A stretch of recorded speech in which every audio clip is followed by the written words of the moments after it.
سندھ حکومت نے 3 سال قبل ترقیاں پانے والے 18 اور 19 گریڈ کے 142 پرائیویٹ اور سینئر پرائیویٹ سیکرٹریز کو ملنے والے الاؤنسز ختم کر دیے۔ صرف 2021 میں دی جانے والی بنیادی تنخواہ دینے کا فیصلہ کیا گیا ہے۔ آزاد نوہڑیوں کی رپورٹ۔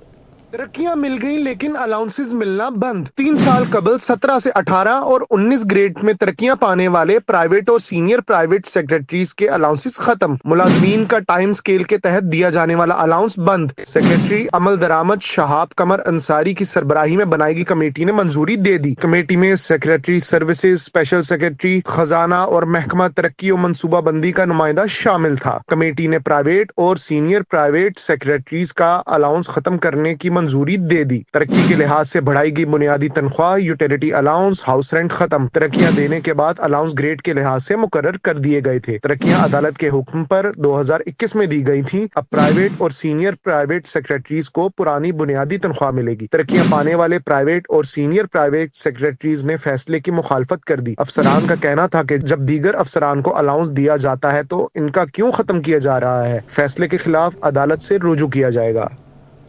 کراچی کی سڑکیں تباہ حالی کی تصویر بن گئیں۔ عزیز آباد نمبر 2 کے مکین بارش کے بعد ٹوٹی سڑک سے گزرنے پر مجبور ہیں۔ کہتے ہیں شہر میں انتظامیہ نام کی کوئی چیز نہیں۔ احسن عباسی تفصیلات بتائیں گے۔ کراچی کے روڈ خستہ حال، عزیز آباد کی سڑک بھی ٹوٹ پھوٹ کا شکار۔ سڑک سے گزرنے والے مکین سڑک کے درمیان پڑے گڑھوں کے باعث حادثات کا شکار ہونے لگے۔ انتظامیہ نے بارش کے بعد اب تک سڑک کی بھرائی نہیں کی۔ روڈوں کا یہ حال ہو گیا کہ بالکل جیسے نا انڈر پاس میں جا رہے ہیں، یہ حال ہوا ہے۔ اور وہاں پہ جو نا یہ حال ہے کہ کئی لوگ گر چکے ہیں اور زخمی ہو گئے، کمروں میں تکلیف ہو گئی، کسی کو جھٹکا لگ گیا، ہاسپٹل میں بہت سے لوگوں کو ہم لوگ خود لے کے بھاگے ہیں۔ علاقہ مکین کہتے ہیں انتظامیہ کی عدم توجہ کے باعث سڑکیں برباد ہوتی جا رہی ہیں۔ بارش کے بعد عوامی نمائندوں نے پلٹ کر علاقے کا رخ نہیں کیا۔ متبادل راستے ڈھونڈنے پڑتے ہیں، گھوم گھوم کے آنا پڑتا ہے۔ جہاں سے بھی بہت برا حال ہے سڑکوں کا، شدید پریشانی کا باعث ہے۔ کوئی دیکھ بھال نہیں ہے، کوئی پوچھنے والا نہیں ہے۔ آپ دیکھ سک رہے ہیں آئے دن کا یہاں ایکسیڈنٹ ہے، آئے دن کے لوگ جا رہے ہیں، زخمی ہو رہے ہیں، لیکن کسی کو پرواہ نہیں ہے۔ تو یہ حال ہے اور یہ کب تک ہوتا رہے گا؟ ہم روتے رہیں گے، حکمراں کھاتے رہیں گے، بس یہ حال ہے۔ خستہ حال اور گہرے گڑھوں والی سڑکوں سے گزرنے والے موٹر سائیکل سوار اب کمر اور پٹھوں کے درد کا شکار ہونے لگے ہیں۔ کہتے ہیں انتظامیہ نے نہ بارش کا کھڑا پانی نکالا، نہ استرکاری کی۔ کیمرامین قیوم شیخ کے ساتھ احسن عباسی، سٹی 21۔ وزیر تعلیم سندھ سردار شاہ کہتے ہیں کہ سندھ ایجوکیشن فاؤنڈیشن بہترین خدمات سر انجام دے رہا ہے۔ کام نہ کرنے والے افسران ہوش کے ناخن لیں، ایسا نہ ہو نوکری چلی جائے۔ سید زبیر راشد کی رپورٹ۔ کراچی کے مقامی ہوٹل میں سندھ ایجوکیشن فاؤنڈیشن کے زیر اہتمام ایڈاپٹ اسکول کے حوالے سے تقریب کا انعقاد کیا گیا۔ تقریب سے خطاب کرتے ہوئے وزیر تعلیم سندھ سردار شاہ نے کہا کہ لوگ کہتے ہیں ضرورت ایجاد کی ماں ہے، لیکن میرا ماننا ہے کہ محرومی تخلیق کی ماں ہے۔ آج 52 لاکھ بچے اسکول میں جبکہ 56 لاکھ اسکول سے باہر ہیں۔ سندھ میں 40 لاکھ بچے پیسے دے کر پڑھ رہے ہیں۔ ایڈاپٹ اسکول پروگرام سے غیر فعال اسکول فعال ہوئے۔ حکومت بھی فاؤنڈیشن کو معاونت فراہم کرنے کے لیے تیار ہے۔ میکینزم بنائیں، آج کل ٹیکنالوجی کا دور ہے۔ آپ 98 ایڈاپٹرز ہیں، ایز آئی سا آن دی اسکرین 98 ایڈاپٹرز ہیں۔ ایک واٹس ایپ گروپ بنا دیں، وہاں کوآرڈینیشن کمیٹی بیچ میں، دوسرے ایڈاپٹر کس کو کہیں گے کہ میرے ساتھ یہ ایشو ہے، مجھے ڈال دیں اس میں، سارے ایڈاپٹر کے نمبر لے کے واٹس ایپ گروپ بنا دیں۔ واٹس ایپ گروپ پہ جو بھی ایشو ہوگا 1 منٹ میں شیئر ہو جائے گا، کوئی ریڈ کر لے گا کہاں پہ کیا ہو رہا ہے، اسی وقت آپ ڈائریکٹ کر دیں ان کو۔ آپ کی ڈیلی کی بیسس پہ 98 ایڈاپٹر کے ساتھ میٹنگ ہوتی رہے گی۔ سابق گورنر سندھ جنرل معین الدین حیدر نے کہا کہ میں نے اور میری مرحومہ بیوی نے 6 اسکول گود لیے تھے۔ اسکول کی مرمت کے لیے سندھ حکومت کی جانب سے فنڈ کی کمی کا سامنا ہوا۔ لوگوں کے تعاون سے ہم نے 5.5 کروڑ روپے لگائے۔ میں نے اور میری مرحومہ بیوی نے 6 اسکول اڈاپٹ کیے، 3 میں نے 3 انہوں نے، کہ یہ اسکول کی بلڈنگ ہمیں بنوا دیں۔ انہوں نے کہا we are short of budget, we can not do it, but اللہ نے ہمیں ایک فرشتہ بھیج دیا تو انہوں نے ہم کو 2 اسکول بنا کے دیے۔ ایک گورنمنٹ پرائمری اسکول، اس زمانے میں 1 کروڑ لاگت آئی تھی، اور دوسرا government boys primary high school Sultanabad, اس پہ 2 کروڑ سے اوپر لاگت آئی۔ وزیر تعلیم سندھ نے کام نہ کرنے والے ڈسٹرکٹ ایجوکیشن آفیسرز کو کام پر توجہ دینے کا مشورہ دیا۔ کیمرامین عمران ایکے کے ساتھ سید زبیر راشد، سٹی 21۔ کراچی کے روشن مستقبل کے لیے سابق وفاقی وزیر ڈاکٹر گوہر اعجاز کا بڑا اعلان۔ کراچی میں بزنس اور آئی ٹی کی دنیا کی بہترین یونیورسٹی کے لیے 1 ارب روپے دیں گے۔ ایاز رانا کی رپورٹ۔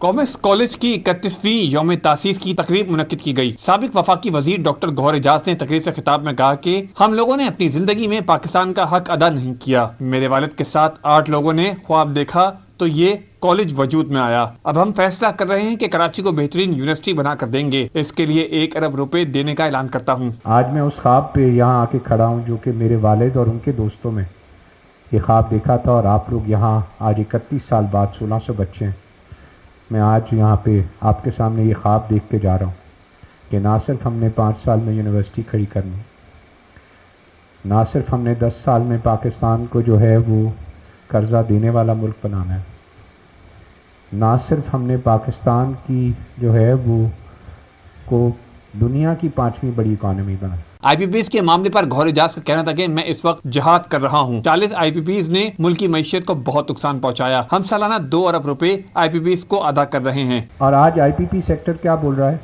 کہ حکومت پاکستان یہاں پہ 1,20,000 کروڑ کا گھاٹا کر کے فائنانس منسٹری سے مانگتی ہے کہ مجھے گھاٹا ہو گیا۔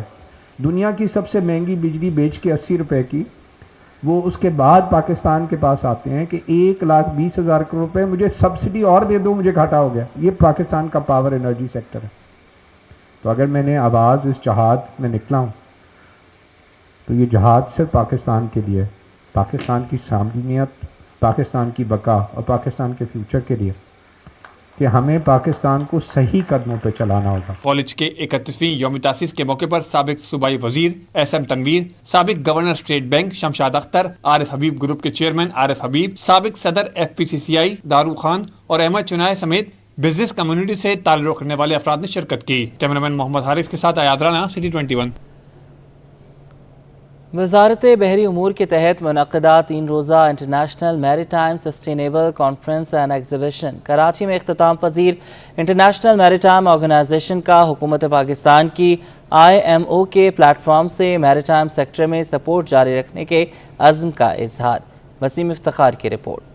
3 روزہ انٹرنیشنل میری time sustainable conference and exhibition Karachi میں اختتام پذیر ہو گئی۔ انٹرنیشنل میری ٹائم آرگنائزیشن کے سیکرٹری جنرل آرسینیو ڈومنگس نے کانفرنس اور نمائش کو نہایت خوشائن قرار دیا۔ پریس بریفنگ میں سیکرٹری جنرل IMO آرسینیو ڈومنگس نے پاکستان کی میزبانی اور کھانوں کی خوب تعریف۔ سیکرٹری جنرل IMO آرسینیو ڈومنگس کا کہنا تھا کہ ان کا ادارہ پاکستان کو تکنیکی سہولیات اور تعاون فراہم کرے گا۔ مشرق وسطیٰ میں جاری تنازع کی وجہ سے عالمی تجارت متاثر ہو رہی۔ پاک بحریہ کے commander fleet rear admiral Faisal Abbasi نے بتایا کہ پاکستان کی سمندری حدود میں بحری قزاقی کا کبھی کوئی واقعہ پیش نہیں آیا۔ پاکستان نیوی کے تعاون سے چائنا کی جیولوجیکل ٹیم نے پاکستان کے سمندری حدود میں زیر سمندر ہائیڈرو کاربن کی تلاش کے لیے سروے کیا تھا، جس کی ایک رپورٹ آ چکی ہے اور دوسری رپورٹ کا انتظار ہے۔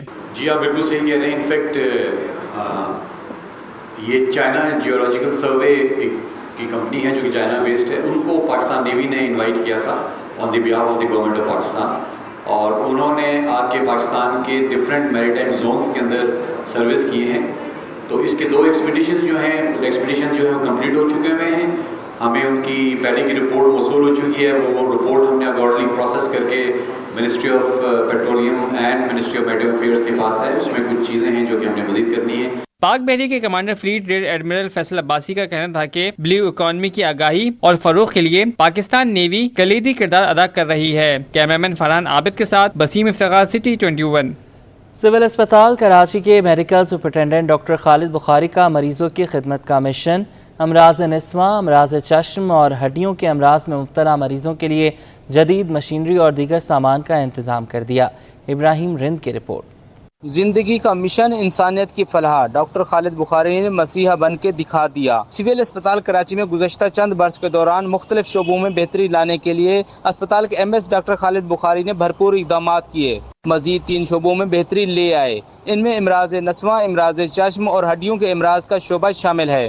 ان امراض میں مبتلا مریضوں کے لیے جدید مشینری اور دیگر سامان کا افتتاح کرنے کے بعد ان شعبوں کے سربراہوں کے حوالے کر دیا۔ اسپتال کے MS ڈاکٹر خالد بخاری نے افتتاح کے بعد صحافیوں کو بتایا کہ اسپتال میں آنے والے مریضوں کو زیادہ سے زیادہ بہتر سہولتیں فراہم کرنے کے لیے اقدامات کر رہے ہیں۔ دیکھیں پیشنٹ روز بروز بڑھ ہی رہا ہے۔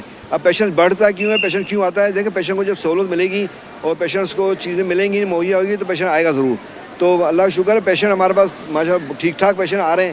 ہم چاہتے ہیں کہ اور ان کو بہتری لائیں پیشنٹس کی بینیفٹ کے لیے, پیشنٹس کے فائدے کے لیے. آپریشنس ہمارے آپ کو معلوم ہے ڈیلی آپریشنس ہو رہے ہیں. تینوں شعبوں کے سربراہان نے کہا کہ وہ حکومت اور انتظامیہ کے شکر گزار ہیں جنہوں نے بہتر سہولتیں فراہم کی ہیں جس سے مریضوں کو فائدہ پہنچے گا.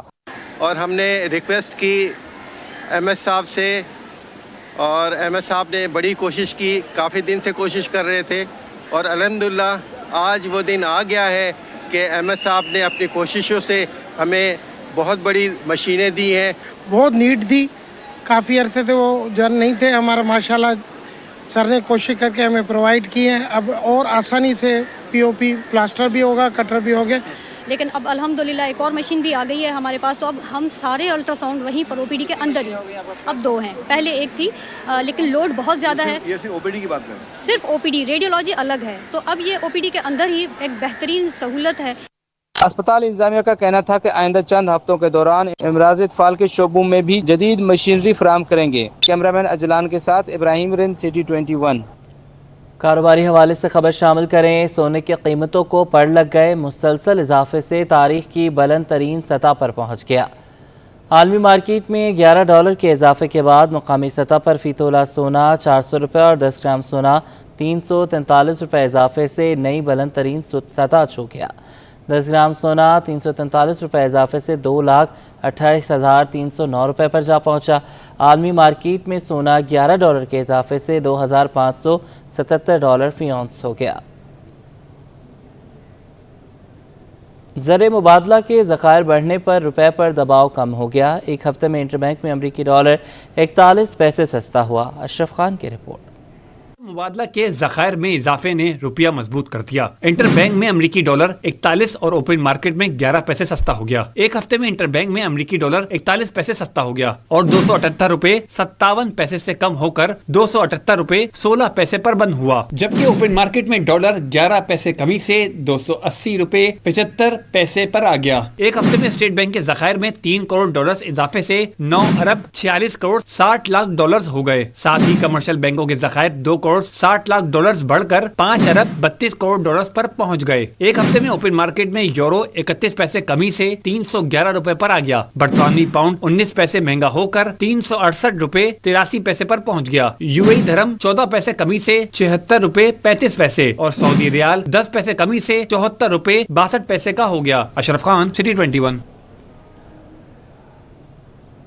آگے بڑھیں. آپ کو بتائیں کہ کاروباری ہفتے کے دوران پاکستان سٹاک مارکیٹ میں تیزی رہی. 100 انڈیکس میں 435 پوائنٹس کا اضافہ ہو گیا. اشرف خان کی رپورٹ.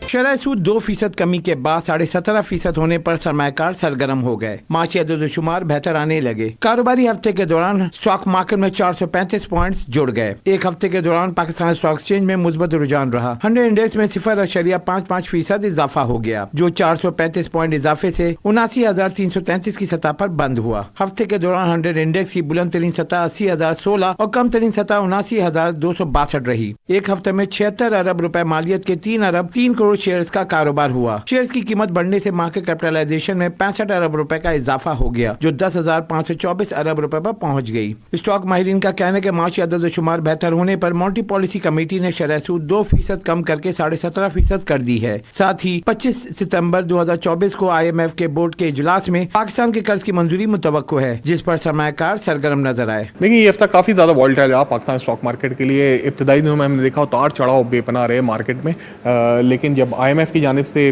پاکستان کو اپنے ایجنڈے میں شامل کیا گیا اور اسٹیٹ بینک آف پاکستان نے امید سے زائد کمی 200 بیسس پوائنٹ کی تو مارکیٹ نے اس کو بہت ویلکم کیا اور ہفتے کے آخری دن ہم نے دیکھا مارکیٹ میں ایک بل رن برقرار رہا.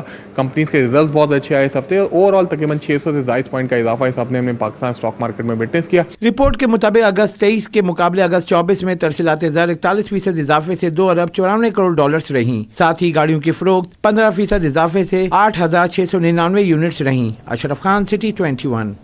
روسی فرینڈشپ ہاؤس کے زیر اہتمام قوالی نائٹ کا انعقاد کیا گیا. روسی شہری کہتے ہیں کہ پاکستان میں ثقافتی رنگوں کی بہار دیکھ کر بہت خوشی ہوئی. تفصیلات لے لیتے ہیں سید زبیر راشد سے. جی بالکل, دیکھیے اس وقت ہم موجود ہیں رشین فرینڈشپ ہاؤس میں اور آج یہاں پر پاکستانی ثقافت کے رنگ جو ہے وہ ہمیں دیکھنے کو نظر آتے ہیں اور رنگ رنگ قوالی جو ہے آج یہاں پر منعقد کی گئی ہے. رشین